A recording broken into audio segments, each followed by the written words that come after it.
Students, 10th sum தான் இப்போ பார்க்க போகிறோம். இது மூணுமே என்னது அப்ஜெக்டிவ் கொஸ்டின், ரொம்ப ஈஸி தான் பாரு. தென்றல் சேவ்டு 1/4 ஆஃப் ஹிஸ் சேலரி. இப்போ பர்சன்டேஜ் கேட்குறாங்க. அப்போ 4 ரூபா சம்பாரிச்சானா 1 ரூபா சேவ் பண்ணுறா. அப்போ 100 ரூபா சம்பாரிச்சா அது பர்சன்டேஜ் கேட்குறாங்க. மேலேயும் கீழேயும் 100 மல்டிபிள் பண்ணால் போகுது. இது மல்டிபிள் பண்ணால் 25. அப்போ 25/100. அப்போ என்னது 25/100 எப்படி எழுதலாம்? 25%. That's all. புரிஞ்சா? Okay. Kavin scored 15 out of 25. அதாவது 25க்கு 15 மார்க் வாங்கிக்கிறான். அப்போ பர்சன்டேஜ் எவ்வளவு? மேலேயும் கீழேயும் 100ஆல் மல்டிபிள் பண்ண முடிஞ்சு. இது அடிச்சு என்னது 4. இப்போ எவ்வளவு? 60. ரெண்டுத்தையும் மல்டிபிள் பண்ணால் 60/100 எழுதலாம். இது தான் என்னது 60%. எங்கேயா 60%? That's all. இதுதான் first option A. Option A இதுக்கு ரைட்டு, அது ஆப்ஷன் 3 ரைட்டு. இது என்னது பர்சன்டேஜில் இருக்குது. இது எப்படி எழுதலாம்னு பாருங்கள். 0 இதை வந்து 100ன்னு எழுதிக்கலாம் பர்சன்டேஜ். ஸோ இப்போ இங்கே 2 டிஜிட் இருக்குது.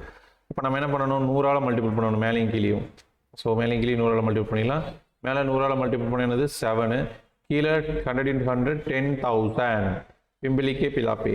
ஸோ இது ஆப்ஷன் வந்து என்னது? Option D is the right answer. That's all. So objective question இதோட முடிஞ்சது. இதோட வந்து 2.1 வந்து நம்ம ஃபினிஷ் பண்ணிட்டோம். நெக்ஸ்ட் வீடியோவில் வந்து ஒரு இன்ட்ரெஸ்டிங்கான டாபிக் அந்த வீடியோவில் மீட் பண்ணலாம். See you, bye bye.